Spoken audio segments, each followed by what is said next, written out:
Welcome to the Anecdote. Here's the thing. Most of us like to relax sometimes, decompress and just remove yourself from or remove ourselves from all these stresses and the pressures of the world. And for the guys specifically, what we like doing is getting high, getting drunk, and messing with women. It's true, right? It's true for most of us. Okay. I've had this conversation with a bunch of people who keep bringing up the issue of alcohol and women and weed. How does that affect my training? Okay. A number of sources will tell you that alcohol decreases your testosterone levels, and we know that testosterone levels is one of the primary influences on whether you build muscle or not, and how much muscle you build. And some sources will tell you that marijuana does the same for you. It's all the same to you. Same with sex as well. I mean, some sources will tell you that it increases testosterone, and some will tell you that it doesn't. Well, you might ask me, so what do I do? What's the answer to all this? And my response to that is, it does not matter. Okay, I feel like we've been consumed by our hobbies, things that we're supposed to enjoy, have become chores, and we seem to be distracted by the amount of muscle we build, or the amount of weight we bench press or squat, or I mean, simple things like those that don't really need to run our lives. We allow to run our lives, okay, and we become consumed by it. The trick is to just stand back for a moment and look at yourself from a spectator's point of view, and see how ridiculous all this is. Okay, I'd like to think that for most of us, I'm no exception. We begin weight training because we want to feel good about ourselves, and we want to look attractive to the desired sex. Okay, but in all this, we get distracted, we get deluded. Okay, and we think that, okay, if I've got 22-inch biceps, maybe the ladies will like me more, or if I've got really shredded abs, I might attract more women, or you understand, I might just become more popular or something.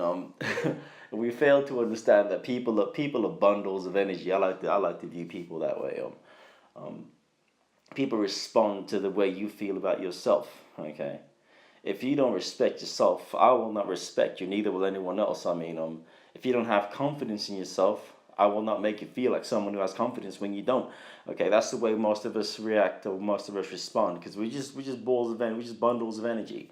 Okay, you need to understand that you could be 1,000-pound man with 25 teeth missing, and smell like last week's garbage. But if you're a positive person, and you're sure about yourself, and you're confident, and you enjoy conversations with people, people will be drawn to you regardless. Okay, so most of us do not seem to understand that, and supplement companies and personal trainers, I mean, they they make a killing off of your ignorance. Okay, because they realize that you're firstly, you're insecure, secondly, you're ignorant, you lack the confidence as well to go about doing your own thing, and we seem to undermine our own capacity for gaining knowledge, or developing an element of mastery.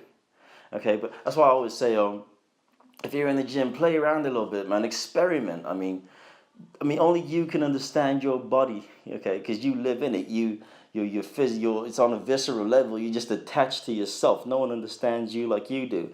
Play around with it. Play around with your pre-workouts. Play around with everything. When I say pre-workouts, I'm not talking about necessarily supplements you get from stores. I'm talking about mixing your ice cream with whatever. Like, have an ice cream sandwich. Have a sweet coffee. Have a glass of Coke. Something. Just mess around a bit. Eat your food. Play around with your carbs, your proteins. See how that works for you. Okay, and find what works for you, and just keep doing that. Okay. Don't just blindly follow this false blueprint that we've been fed over the years, because ultimately everything works. Okay, everything works. It's just things work differently, and things work differently for different people. Okay, so there's no one formula, one blueprint for gaining muscle, or gaining strength, or feeling good about yourself. I mean, these are things that you need to find within yourself. Okay, because people respond differently. Like, some people are genetically predisposed to building more muscle than others. some is the same with strength as well. I mean, these things are different. Some lose weight faster. Some take ages to lose weight. I mean, these things are different for different people. Okay, so why deprive yourself of the learning experience? Okay, so I always see people in the gym being shouted at by these personal trainers. Come on, one more.